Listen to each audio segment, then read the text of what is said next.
we kind of do the same thing with our original music, where it's like we change them all the time, but they're our own songs, so it's like nothing is sacred. Yeah, right. You know what I mean? Everything's sacred and nothing's sacred. You know what I mean? Like, well, and you think someone's gonna come up to you and be like, "Hey, that wasn't like the record," and be like, "Get out of here!" Which like, has happened though. Actually, there's our song, the last song we released before the album came out was a song called "Daydreamer." That was the you first. put that out in 2016. Yeah, that was the first like rock song. Yeah. I didn't even know that, by the way. That's no. So here's the thing. That was the first rock, like more rock song that we ever wrote and like recorded, and it actually kind of saved our band at the time. You know, like we were in a bit of a like tumultuous time, and we were like, let's just record the song. We'll figure out what happens with the band after that, and then it ended up being that song. We're like, oh. So everybody loved that song, and we always played it last, and we just got very tired of it. Yeah. So we started changing it, doing all these things to it, you know, and we ended up turning it into like a completely different song, and we're like long solos, and one of our homies came up to us, he was like, can you guys just like play it like how out again? We were like, nah. So then we stopped playing it for years. And then when we went to record some more music, we were like, maybe we should revisit it. And now it's like, after revisiting it, recording it again, it's our last song again. It's our most listened to song on Spotify. Yeah, right. I'm like, we got it right the first time. We got it right. Welcome to In the Round, a podcast for people who love music and genuine conversation. Join us as we sit down with some of our favorite local, regional, and national artists to chat about life and their creative journeys. I'm Dee. I'm a musician, I'm a music lover, and I'm your host. Ooh-wee! We are excited to introduce our next guest, MJT. Hailing from Long Island, New York, we were fortunate to catch this trio of brothers, David, Matt, and Jordan, in the middle of tour. And they talked with us about their early start in music, how their jazz roots turned into the unique genre-defying sound they have today, overcoming challenges, and how they've propelled themselves into bigger opportunities. They ripped an absolutely stellar rendition of their song, Here We Go, which you can get a taste of at the end. But first, come hang. It's MJT. Oh my gosh, I'm so excited. Sorry, I yelled. I'm here with MJT, Matt, David, and Jordan from MJT. Welcome, y'all. Hey, what's up? Welcome to In the Rounds. Yeah. Oh my gosh, we're so pumped to have you here. I yelled. Just yelled. No, I'm really excited because I've discovered your band. You guys are touring through the Midwest right now, making your way. In the past when this comes out, but still on tour when this comes out. Came across your music. I was totally blown away, totally impressed by your sound. You're this amazing mix of, it's been called a lot of things, progressive soul, math rock. Yeah. You got some psychedelic stuff going on. You got some blues stuff going on sometimes. Definitely jazzy, grungy guitar, killer vocals, killer harmonies. Very instrumental bass, I would say. Yeah. But that's like, that is the foundation. Like, we're musicians at the end of the day, you know? Yeah. That's the way we're always thinking, like, everything is music first for us. Yeah, for sure. Well, that's what you were just saying in the studio. You're like, actually, I'm a guitar player, and someone had to sing. Yeah, exactly. I've always considered myself a guitar player more. Actually, back in the day when we started playing, when we were kids, I was a saxophone player. So that's our band was saxophone, keys, and bass for years. Dang. Yeah. Okay. So wait, what were you? Not bass. I'm sorry. Oh, I was like, this man, Jordan has been drumming. I was looking this way. I said keys and bass. He plays keys and bass, and then drums. Yeah. That's the way it was. Jordan, your drumming is just like next level. Like, I think you're on another planet when you play. It's so. Thank you. So impressive. So have you been? This is why I was going to ask you, because you're all brothers. We should call that up. Godfrey brothers. Yeah. So did you start playing when you were super young?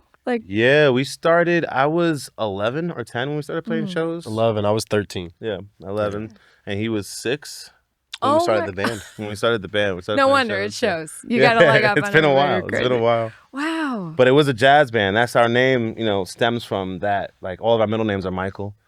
And we were the Michael Jazz Trio. And then our sound just kept, we play so much. We play so, Yeah. When we were like really learning, we tried to find as much music as we could, jam as much. We started writing right away, So it's just our sound kept changing, and we didn't want to lose the work we did under that name, but we didn't want to be like Michael Jazz Trio. People think we're gonna, swing in or something, I mean, with that name, it did seem like there was a fourth brother missing. Because I was like, who's Michael? Where's Michael? Yeah, but that makes sense if it's all your middle names. Yep.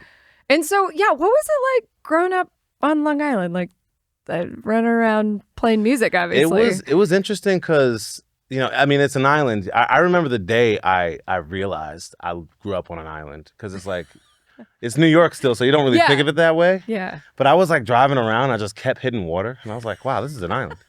I was like 20 years old. So in that way, 10 years ago, not that long ago. Yeah. 10 years ago, yeah. Finally got my license, and I found out that I'm surrounded by water. Yeah, exactly.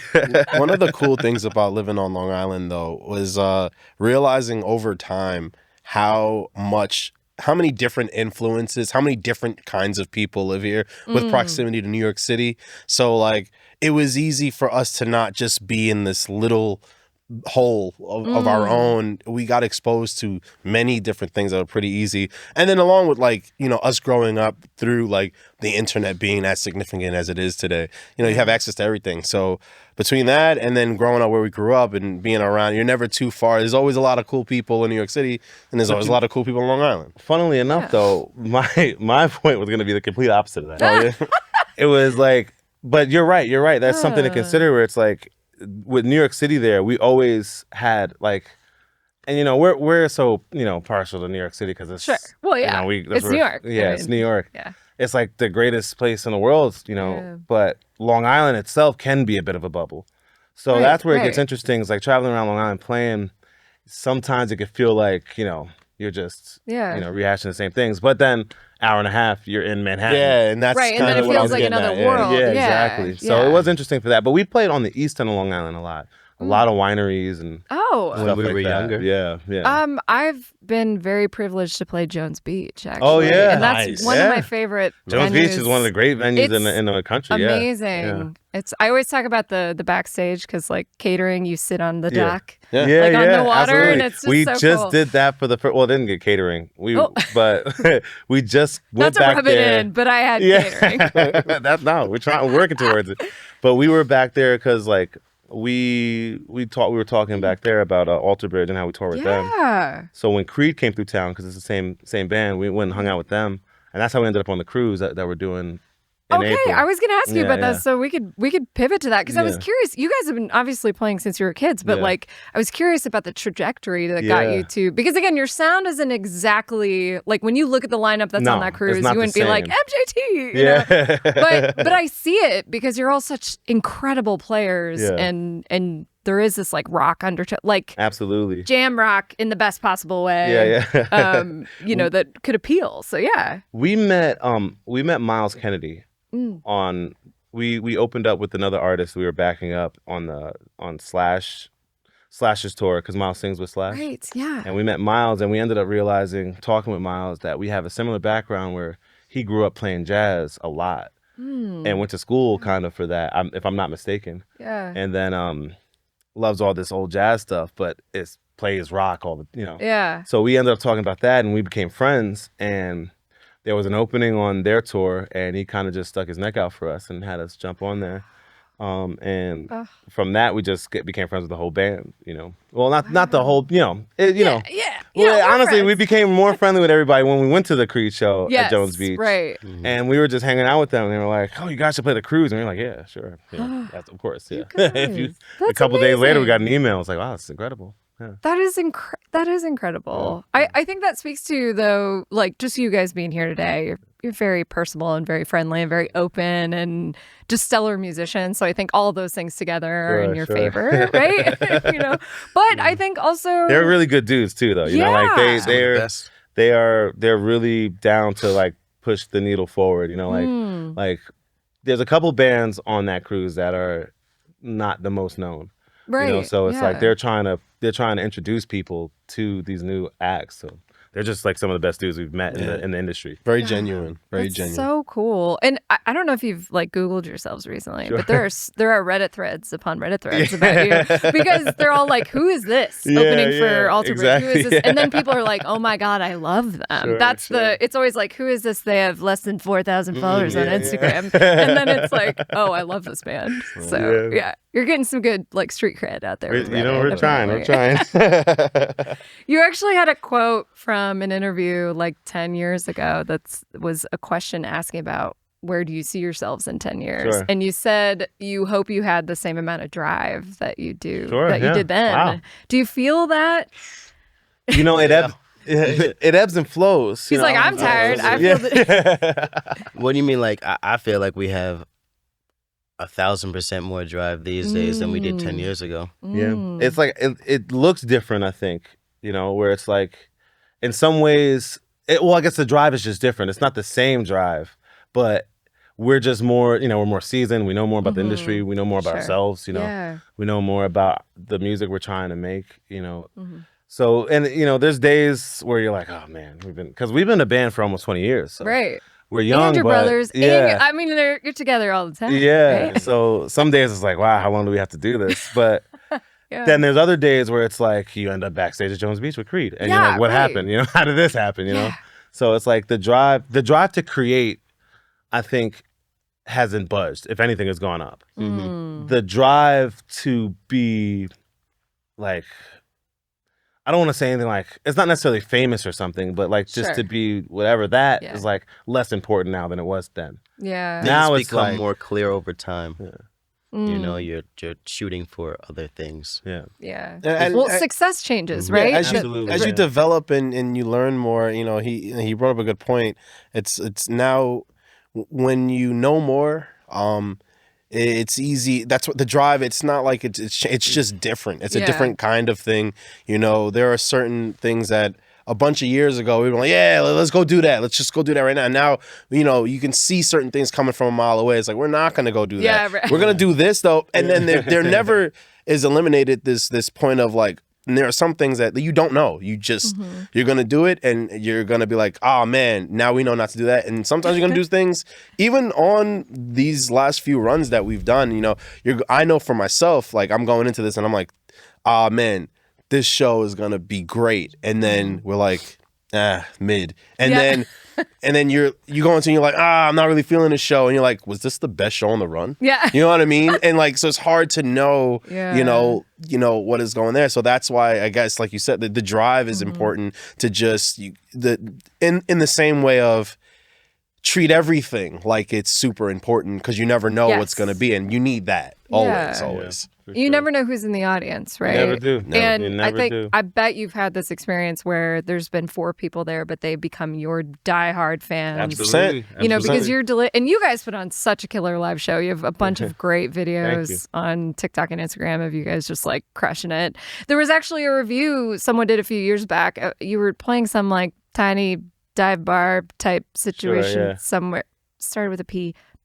Anyway, Portside maybe. Yeah, it was somewhere like a local college bar. town. That's a local bar near us. Yeah. Yeah, but the reviewer was like, basically talking about the show like it was a transcendental experience because you bring so much energy and everyone was locked in right away. Like your style of playing and your music, I think, just really grabs people.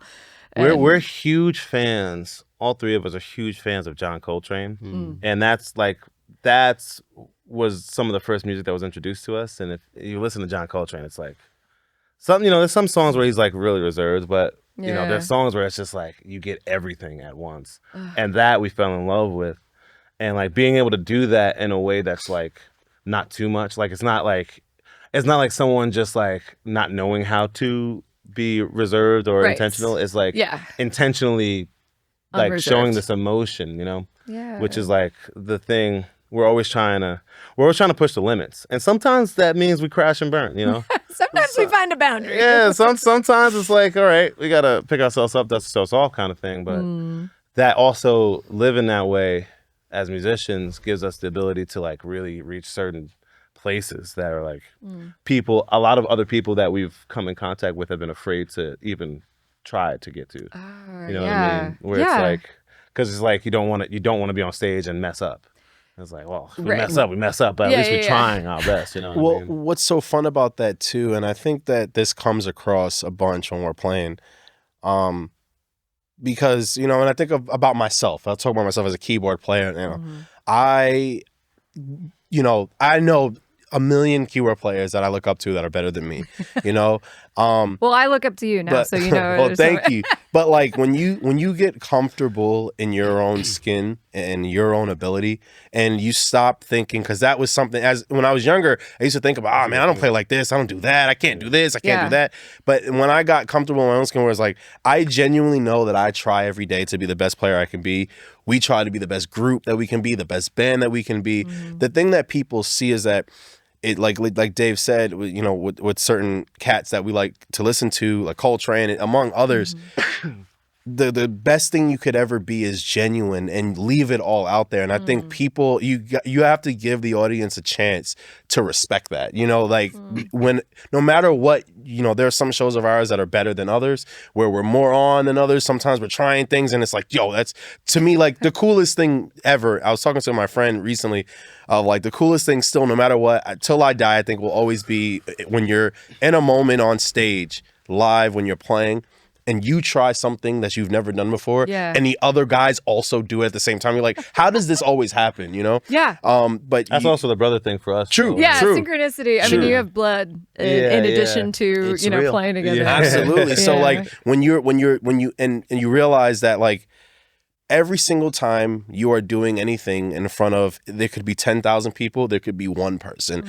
It's like, you're just, that's you. It's you. You're putting yourself out there. It's your art. You're opening up, and it's vulnerable.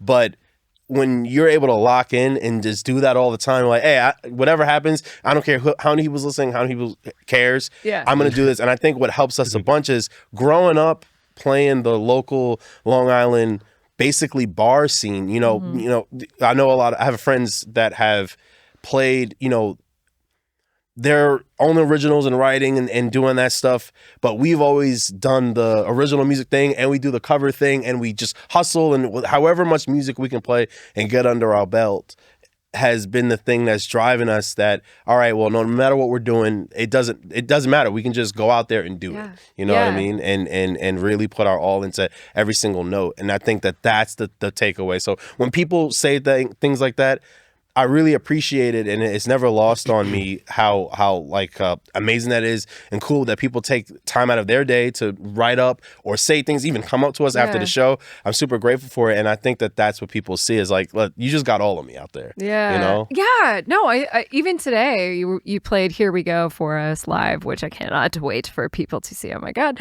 But I love. There's always a moment in that song where you all start to smile. I'm sure you feel it. And I'm sure it's maybe because you think you messed up or something you didn't, you know, to our ears. But like, it was, the energy changed even a little bit. You know, it's still exciting, I think is what it is. Like, because we play music in this way that's like, at any point, we've grown to know that, I'll say for myself, I know that at any point, either one of them or both of them at the same time will do something I never heard. And it's like, that excitement's still there. It's like, what's going to happen here? You know what I mean? Yeah. So it's like, some of those moments, I think one of the moments you're talking about, it was something that we've never done before on that song. Okay. And we were talking about it after we finished that song, that performance, where it's like, that's got to stay in the song now. You know? It's like, now that forever. one's a part of the song, you know? And honestly, that's how a lot of our songs get made, and a lot of our covers and like our arrangements.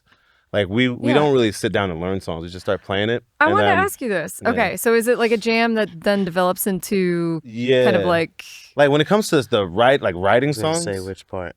I was gonna say other people's music or writing. It's a different process. Oh, writing songs is like, I do a lot of like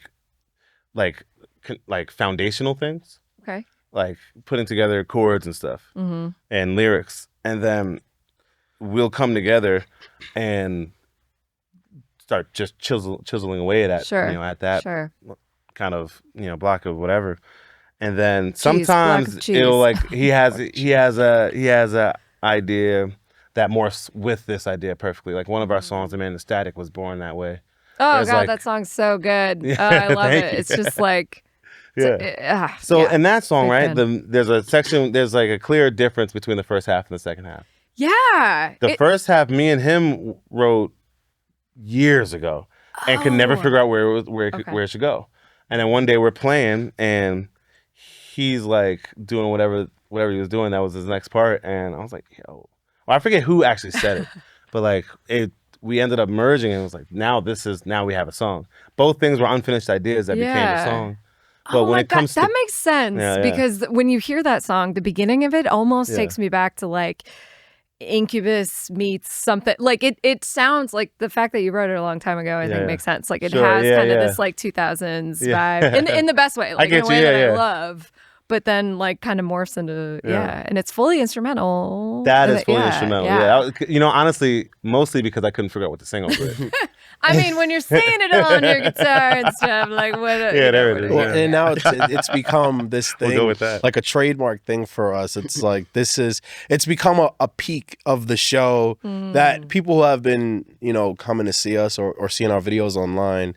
They're like, oh, this one's gonna go off. Joe's gonna go off on this one, you know, and big jump solo. And you know, and it's like it's really as people in the audience, they're just like, I love that part, and I'm like, you think you're waiting for that? I'm waiting for that part. Yeah, right. I become a fan of our band in that moment, watching like him play. Both of them. There's always a guitar solo and a drum solo, and I'm just like kind of holding down the groove and trying to hang on for dear life and not lose my time. You know, which you're on double duty. We should say you're playing keys, but you're also ripping bass, like kind of simultaneously. And so, I mean, bass on keys, I should say. You know, people. Will but I wanted to say when it comes to like covers, because people have asked me like, you know, do you prefer playing? Because we do so many cover shows. We have done so many. We don't not so much these days, but we have done so many.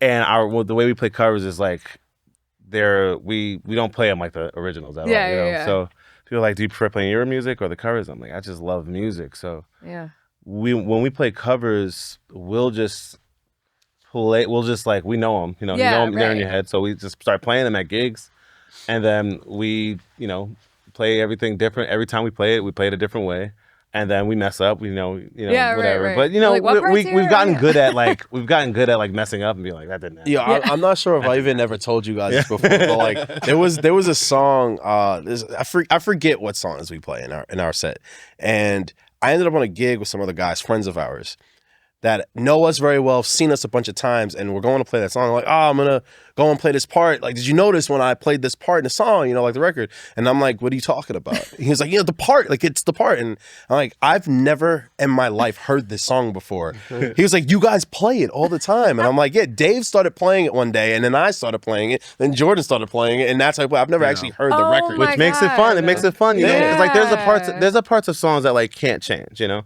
Like Everybody Runs Through the World is a song we do all the time. Yeah. Right. And there's parts in that song that's like you cannot not play. Yeah, you can't do bum bum. I mean, if you don't have that. Yeah, exactly. There's certain things, but then you know, if you have those, everything else is up for interpretation, and that's what makes it fun, you know. And for us, that is as well. I'll say for me, but I think they feel the same. It's like it's as much fun as playing our original music. The difference with our original music is that we kind of do the same thing with our original music, where it's like we change them all the time, but they're our own songs, so it's like nothing is sacred. Yeah, right. You know what I mean? Everything's sacred and nothing's sacred. You know what I mean? Like, well, and you think someone's gonna come up to you and be like, "Hey, that wasn't like the record," and be like, "Get out of here!" Which like, has happened though. What? Actually, there's our song, the last song we released before the album came out was a song called "Daydreamer." That was the first. You put that out in 2016. Yeah, I think that was the first like rock song. Yeah. I didn't even know that, by the way. That's no. So here's the thing. That was the first rock, like more rock song that we ever wrote and like recorded, and it actually kind of saved our band at the time. You know, like we were in a bit of a like tumultuous time, and we were like, let's just record the song. We'll figure out what happened with the band after that, and then it ended up being that song. We're like, oh.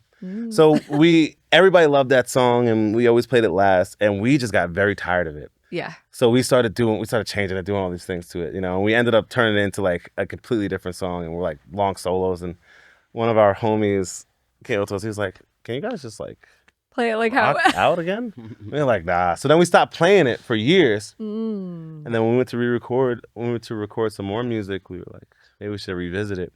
And now it's like, after revisiting it, recording it again, it's our last song again. It's our most listened to song on Spotify. Yeah, right. I'm like, we got it right the first time. We got it right. It's crazy. Which is insane that it is always that way, because I always feel like I personally, you know, and check me if I'm off base, but it's like I always feel like oh man, we've grown past this. and but you like to think that kind of thing. We got more technical than it's that. hard to understand that like maybe we just made some heat when we were young. Right. Like maybe that's what it is. Well, you know what I think it is? It's like a part of it is like there's an energy to that song that's like carefree. And it's like true. That energy is what kind of is in all of our other songs. Yeah. And it's just distilled the best. And you know what I mean? Like it's at its highest level in that song. And it doesn't mean there's not like the reason why I was happy that we re-recorded is because we were able to do some technical things that were like were more fitting for like our sound now.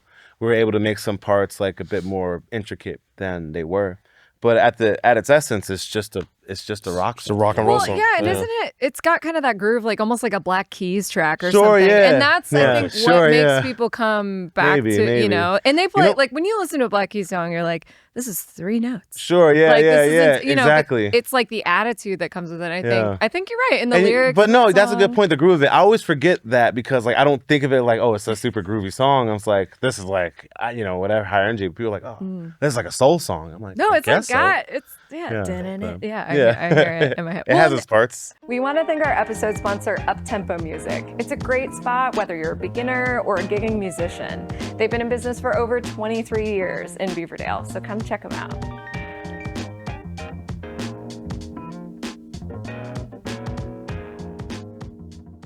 On the EP, on the 2016 EP, you had the next track was this track called Burn that I liked too a lot. That was like, you probably think it's super simple now too. And no, I love that song. I'm upset we don't play it anymore. I was like, you should redo that one. Because we thought about redoing all those songs because we didn't like so much how they were recorded, like sonically.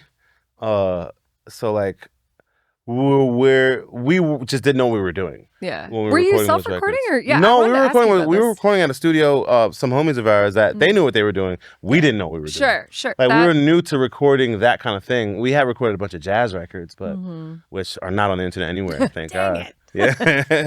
Actually, no, I shouldn't say that. We'll have a treasure hunt one day. A friend of ours found a CD. Did they find a CD or did we find it? Someone found a CD of one of our old jazz records, and I was like, he's putting it on. I was like, oh no. But then it started. I was like, this isn't bad. I was like, this is not so bad. I was like, that's pretty good. I'm sure it's excellent. It was decent. Yeah. It was decent. I hadn't heard myself play saxophone in a long time before that. Man. Do you ever whip it out like just haven't? No, not at all. You should. I should. But you know what happens once you stop playing saxophone? All these muscles. I know. I was a trumpet player. It's gone. Exactly. I can't do I used to play anymore. 4 hours. 5 hours straight. Now I can't get past 5 minutes. Yeah, no. And when I say now, I mean 5 years ago, last time I picked it up. No, seriously, I haven't touched my trumpet in forever. And that's like how I got into playing live music. And I like don't do it at all. Same. But I was always, the first instrument I ever picked up was the guitar, but it hurt my finger. So I only played it for like a month, Yeah. And that's still why I don't play guitar.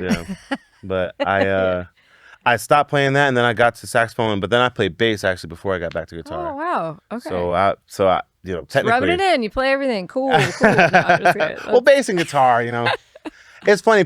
I'll play bass for people, and they'll be like, "Wow, it's like, guitar players don't usually sound this good on bass." I was like, "Well, technically, I'm a bass player, really. Right? Yeah. Technically, I'm a bass player trying to be a guitar player. Yeah. If you go in the order of the way I played it, you know what I mean. But, that's maybe why I like your guitar playing. Maybe. Yeah. Usually, if you go the other way, like guitarists playing bass, they're like moving too much. Exactly. You gotta chill They're in the a little way. bit on that. They're in the way. Yeah. Someone who I'm very glad doesn't chill, that was Joe. Because seriously, you on drums is like the math that you're doing in your head, I cannot comprehend. Well, we got Keith Moon to thank for that. Yeah. Oh, I was gonna ask if you had some influence there. Yeah. Moon for sure. All time Keith Moon. Yeah. I mean, it makes sense. You're so like fluid though, still in your playing, even though it's so intricate. It's really impressive. Thank you. I'm blown away. And it seems like you keep the calm energy in the group. No, it gets rowdy sometimes. He's like, I'm chill right now because it's 5 or whatever. I was asleep when we pulled up. Yeah. I took a little nap. That's fair. You didn't miss anything. The drive over is the lamest drive ever. In Iowa. Yo, it is. It is. Driving on 80. There's other parts of Iowa that are prettier. I liked it. I'm not. No, I don't know. I was texting a friend on the way here, and I'm like, "Where are we going?" I'm like, they're like, and they're like, "Oh man, I hope you like this." And I'm like, "Yeah, no, look, there's just dead grass again." Honestly, I like it because it's so different from what I'm used to, and like it's a great. I mean, this actually might make it worse, but it's a great landscape to zone out. Totally. It doesn't like you're not looking at anything. No, there's no threats. You just drive straight. There's nothing that's going to interest the you. Music. Think about your thoughts. You know what I mean? Like being your own. It makes the miles go by fast because if you look down, look back up, like it's the same. But 50 miles. I kind of like it. Yeah, but I was driving, so it's like true. Driving is a different thing. You know, Yeah. Driving is a bit of a different thing. So you guys have had so you've been touring, of course, so you play out a lot, but like early on, did you get an opportunity? Did you play a play-in show or something for the Apollo Theater? Like what happened? What was that Amateur story? Night at the Apollo. Amateur Night at the Apollo. We just heard about obviously we watched Showtime at the Apollo a little bit growing up. Yeah. That was always like for us, especially, being from New York, being black, it was like Showtime at the Apollo was like, if you can get to the Apollo, then Mecca. you made, you made it. So we just tried, we tried our hand at it. And I remember, actually, I haven't thought about this in a while, actually. We waited on the line, we got out there. Before that, though, we were living in the shelter at the time that we did the audition. So we had to get out of there. We had to like sneak out of there a little bit. What? Not really sneak, but there was a curfew, like a midnight curfew, and at 5 a.m., like you have to be back by midnight, and you can't leave until 5 a.m. But to get into the room, we were like nervous that if we don't leave early enough, we're not gonna be able to make it. Because you got to wait on the line. Yeah. It's like a line of 5. It feels like they cut it off at like 300 or something. Just to be able to audition. Yeah. They take like the first 300 people or something like that. Oh my gosh. We ended up being like one. We were something. Like, they cut it off right. No, they cut it off right after us. I thought it was like 180 something. Maybe. It was a long time ago. Your memory is better than mine. But we got into the room and we started playing, and everybody went there and played Michael Jackson or like, Dream Girls or, that was a very common thing at the time. We went and did an original song that we wrote. That was, I was years away from singing. Yeah. Like it was all saxophone led, and we started, you have 90 seconds, right? Mm-hmm. Yeah, 90 seconds. They cut us off at like 35 seconds. Mm-hmm. We were like, oh man. Yeah. And they're like, you guys are good. You guys are in. Oh my God. So it was like this whole thing. We were like down, we were up, we were like, don't know what to feel, Whoa. And then we were also the only band. We were the only band. People on the line were helping us schlep all of our stuff, inching it. Great word inching it. Wait, so it was like a lot of solo artists? A lot of singers, dancers. There was a couple like groups that sang and danced. Sure. But we were my baby. But we were the only like people with all these instruments. And, it was interesting. And we ended up going up against. So one of the things that's worth noting is that you can't boo kids. So at the time, I'm 13, I think, at the time or something. What? So the rule is for the crowd, you can't boo kids. So we wasn't worried about getting booed. The Stars of Tomorrow portion of the show, you can't. Yeah. Because the famously, like at the Apollo thing, it's like you get booed off, the Sandman comes out with the hook and like whatever. But you can't do that to the kids. So, but it was a great night. We went in pretty confident. I'm not gonna lie. We went in pretty confident. We went to the sound check. We sat down at the sound check. And there's a kid there who ended up getting picked up after this. I'll jump around the story. Sure. He ended up getting picked up on the Michael Jackson This Is It tour. This was right after Michael Jackson died. Mm-hmm. He sang Michael Jackson better than Michael Jackson. Yeah, it was crazy. It was crazy. Yeah. Who's Loving You better than Little Michael? It was incredible. And we saw he sound checked before us, and we said, oh no. Oh no, yeah. Oh. Right? We're cooked. Yeah. So then the show comes, and he goes on for us. We went on after because we were a band, so it was just it was easier to just have us go on last. And they do the thing where they put their hand over each artist, and the crowd judges. We're like crying in tears because we're like just so much. Honestly, that was the last day I was ever nervous playing music. because it was so nerve-wracking. Yeah, it was so nerve-wracking. Like just your adrenaline just literally went out of it was like there was no need to be nervous after that. Whoa. Especially because of the way it ended, you know? That's unfair. It was, It's cheat code. Just like scare yourself to death as your 13-year-old. Honestly, though, that's kind of it, you know? Like, you got to face your fears, I guess, kind of thing, you know? Right. Wow. But the crowd, they put a hand over him, the crowd screams, and I don't think he sings anymore, but like put the hand over him, crowd screams. They put a hand over us, crowd screams, and they're like, "What?" They don't know. They literally had a conference. So they went back and they're like, "What do we do?" So they came back out and they're like, they both won. If I'm not mistaken, that was the first tie that they had. Maybe for the Stars of Tomorrow. Yeah, Stars of Tomorrow. You were 13, so you were 11. Wait, how old were you? I was 8. You were 8. Here's another big part of this that's important to mention: how much of a psycho he is. 3 days before. I broke my arm 3 days before. So he's in a sling. Which was right or left? I broke my left arm. So he played with one hand. So I was able to play. It was ridiculous. Don't put Heelys on a kid before you play the Apollo. Explain this like a movie. Like, we're living in the shelter, broken arm, we're kids. Yeah. What the heck? But that's so impressive. Yeah, so we did it a couple times after that. We ended up losing at some point. Damn it. But it was a good time. They actually love that. We got an email from America's Got Talent at the time to audition for them because they had heard about us. Apparently they had nobody to go up against their child star. So they asked if we could come and do it, but we weren't. We were tired of being contestants. So we were like, you had a quote about that. You were like, it's for people who like to compete, or if you don't, you can just move on. Like, you were like, skip it. Yeah, and I was like, exactly. Respect. Well, it's like you realize it was a great experience. It was a great experience, but you realize, like, we realized that since we were playing jazz, one thing about jazz musicians is that they don't care about you. They will tell you to shut up, stop playing. Like, but that's what you need. Like, a lot of, I don't want to be the old guy around now, you know. Now I'm 30, but you're not. You're literally not in this I room, know, but you know, I remember being, 21, people be like, these kids these days. I'm like, oh, come on. But these kids these days, they don't want to be told to shut up, which is, nobody wants to be told to shut up. But you say musically? Yeah. Well, there's just an element of you don't got to be like rude. You don't got to be. But sit down, be humble. There's like an accountability like thing. You know what I mean? But my point of it is, when you come up that way, we had already got a bit of it. When you come up that way, you realize there's so much to learn when you stop doing things. If you shut up and watch and learn, you will. And you can't necessarily do that being a contestant. Best case is you win, and then everybody's kind of like careful around you. Yeah, I was going to say. Also, and then you don't learn anything. You end up 20-some years old and have no identity. Yeah. You know what I mean? Now, that doesn't happen to every person that goes through that. But we realized we wanted to go through the journey of learning brick by brick, build up our musicianship, like play the gigs that like aren't good. Yeah. You know what I mean? To figure out how to plug your stuff in and know how to sound check and do all the things that I think eventually... Phil, who was engineering, right? Phil, who was engineering, he said, he's like, I know you guys are pros because y'all didn't book a gig on a Monday. Yeah. You know what I mean? It was like, you learn things like that if you actually do it. Otherwise, Yeah, Monday's a good travel day. It's a great travel podcast day. No, for real. Yeah. I mean, it makes sense. And when you think of it, like, audiences don't want to leave their house on a Monday. Sure. I don't. And a part of it too is like even learning how we grew up. There was a jam that happened in Queens, with the Napper Time Band. Yeah, legends, like living legends, and they're all such great players. They had this jam on Mondays. And it was like a scene.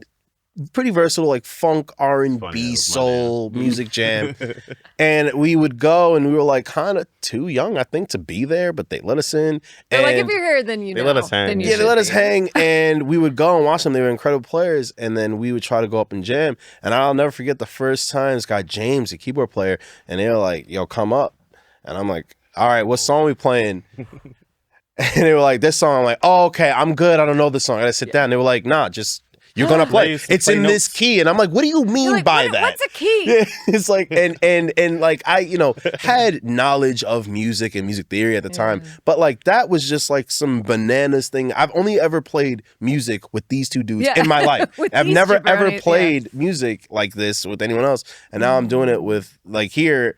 And then we went back every single Monday for a long time. For a while. And that is how we learned, like, we're here today. A lot of it is because of the things that we learned at that jam. At that jam, I just started playing bass when we started going to that jam. And Thomas Gooding, Cuba Gooding Jr.'s brother, was a bass player. Oh. He actually taught me how to play a bass, like a good deal of it. Yeah. Such a random... I forget about a lot of these things. So I really don't think about any of this stuff anymore. Wow.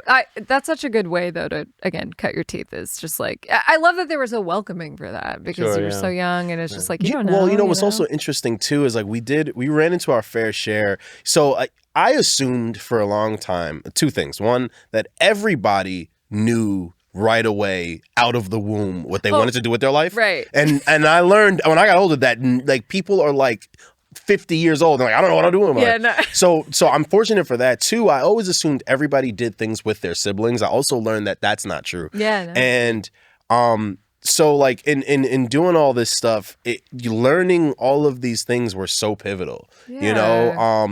So early, to learn all of these different lessons, and kind of go through it that way, and be able to receive like the instruction or the knowledge, because we never really had music instructions. We didn't have music teachers or learning that way, but we 100% were like thrown in the fire, like, no, just do this and just listen. You'll hear it. You know what I mean? And just keep listening. And if you have some sort of capability and capacity to like an inclination to pick something up, then you'll be all right. And you have some thick skin, Yeah. I was gonna say, I think you guys are good at criticizing each other in a loving way. Like that. I think that's also the benefit maybe of being, brothers, is that you can give each other a little shit. Absolutely, You mess that up. But... You know what's funny saying that is actually this tour, I think on a drive, one of these drives, they both were asleep. And I was thinking about being annoyed. And then I was thinking about like how literally 10 minutes later, like we were all laughing at something. I think we were watching Family Guy or something. And I was like, you can't do that unless you're brother. Like literally that's just brother thing. Because if I was on the road with friends, which I have been, it's like things that annoy you will last a lot longer. Oh, yeah. I mean? Right. You're not used to having to get over it so quickly. Exactly. But we grew up pretty close anyways. It's a comfort level. Yeah. Even before we started playing music, we were pretty close. Yeah, I was gonna ask, like, you guys, you're the sweetest humans on the planet. Do you find time to like get your alone time though, even on tour and gigging? Like, or do you all live together? Not anymore. We did for a long time. I think I was bunk beds. I think I was 20. I was 24 first time I lived separate from them. So we did for a long time, but no, we all live separately now. He's married. Oh, okay. I was gonna say lyrically, I wasn't sure if you guys made it through because it sounded like the girl got away like a few times. All right. You know what I mean? So no, I remember. So I've been with my girlfriend almost 7 years now, and I remember at some point when we put out the first EP, her mom had heard I think it was 6 months or something. She was like, this better not be about my daughter. And I was like, no, I wrote this years ago and it's all fictitious. Like it's fiction. That song, I love that song. You rip an organ solo and that I absolutely love. That sounds great. But I wondered. The idea of that was like, another important thing about it is that we all got homeschooled at one point. Like I got homeschooled all of high school. He got homeschooled 3rd to 9th. 4th to 9th. And it was just a lot it was because we were playing music. So it was like, it was all different times in our whatever, but. Because you were big stars at that point, obviously. Well, no, it was like we were hitting the gig scene just really hard. Yeah. And are your parents around at this? Like, what is going on? Our mom was. Yeah, our mom was. But, and she was supportive of that. Yeah, absolutely, That's so cool. absolutely. But that she's who homeschooled us. Yeah. But we were, for me, being homeschooled in high school was like, I was a bit sheltered. Everybody I knew we played jazz. Everybody knew it was 50.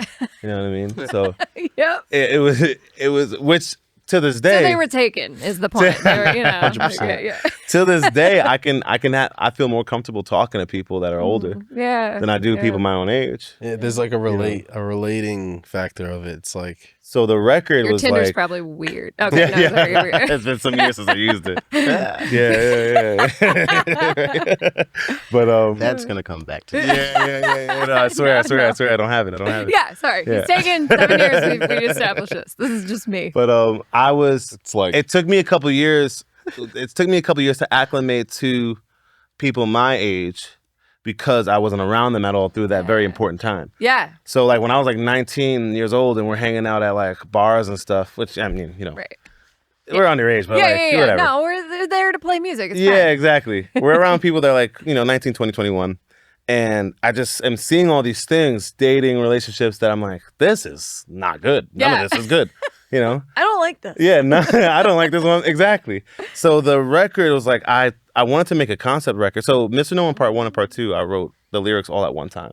Oh, interesting. Yeah, because it was supposed to be one record. Like 2023 was Part 1. Yeah. Mr. No One Part 1. Yeah. But it all was, we started recording all that in 2018. Okay. The pandemic really messed that up. Yeah, it ruined a lot of stuff. Yeah, for a lot of people. It did.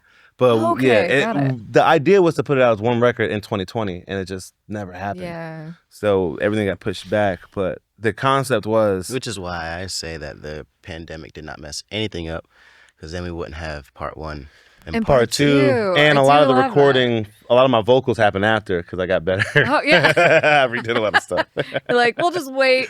It'd have been a rushed project. 10 years from now, you put out your next I think so. That's true. Yeah. But the concept was like, the what you see, the unavailable person meeting the Mr. No One, unavailable person meeting the person that's like, oh, maybe I won't be unavailable anymore, and they're like, oh no, just kidding, you know what I mean? And then it just falls apart, and there's really no reconciliation about it. That's the idea. No, I love that. You actually had a great quote about I think you were talking about a specific song, but you mentioned like living between a dream state and raw reality. Yeah. And I think you guys do that musically and lyrically, which is what I really like. Awesome, because musically it feels like a dream state, and then there's these like grounding moments, but a lot of that too is reflected in what you're saying.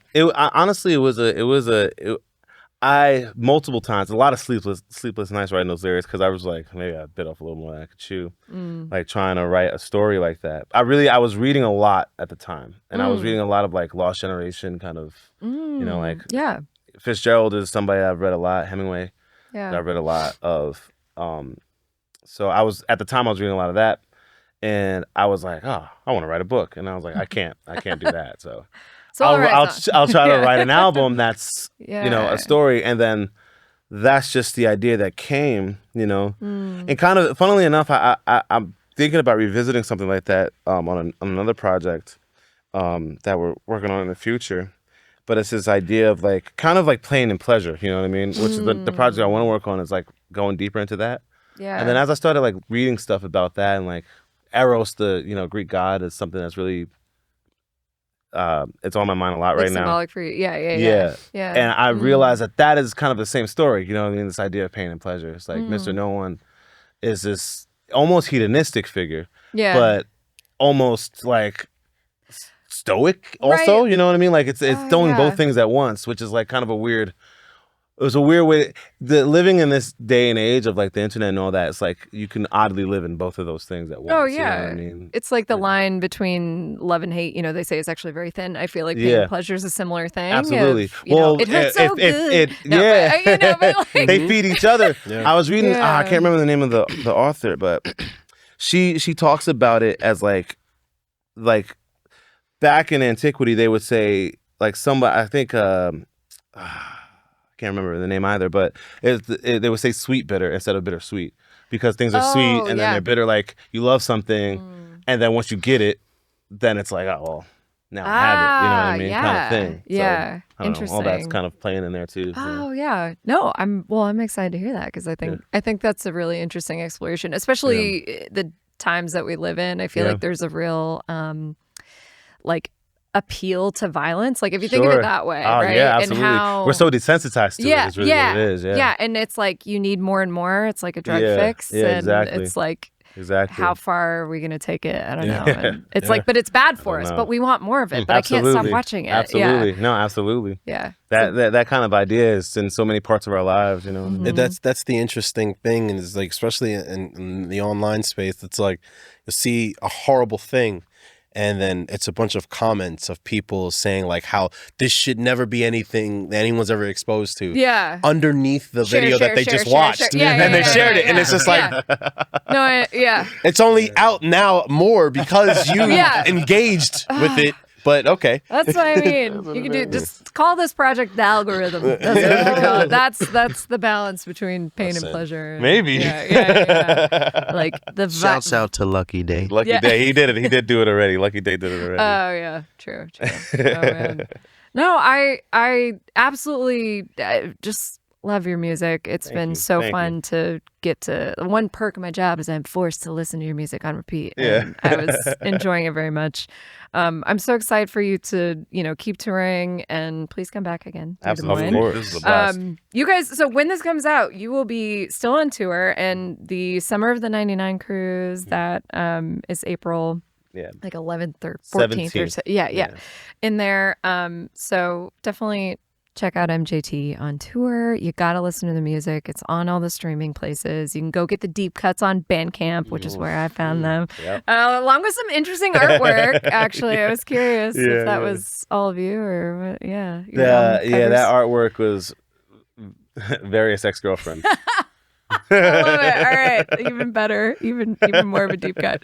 But that's mad funny. That is pretty funny. That is absolutely pain true, and pleasure. It's that third line again of that.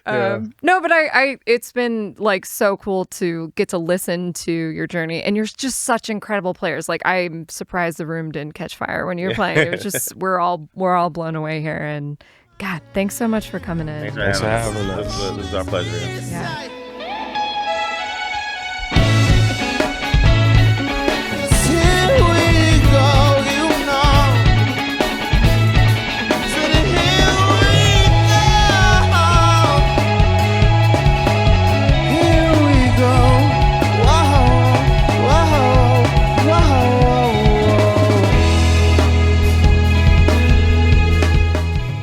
In the Round is produced and recorded at Trilux Studio. Remember to subscribe to In the Round wherever podcasts are found. We have finally blown.